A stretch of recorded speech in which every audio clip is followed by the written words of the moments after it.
हमारा से लड़ बुझे घरी घरी चूल्हा लगे जारी। हाँ रोजे रोजे झड़ भूत प्यार के करी चूल्हा लगे जारी। अच्छा हरे अच्छा हरे अच्छा। अरे नारा लगाओ नारा। अरे रे घर के बीबी हाय हाय कान खोल के ध्यान दो, कान खोल के ध्यान दो।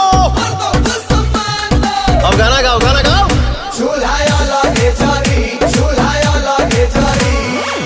तीनों टाइम खाना खोजेला बैठल बैठल, अब के तोहार हम छोड़ाई देब बैठल।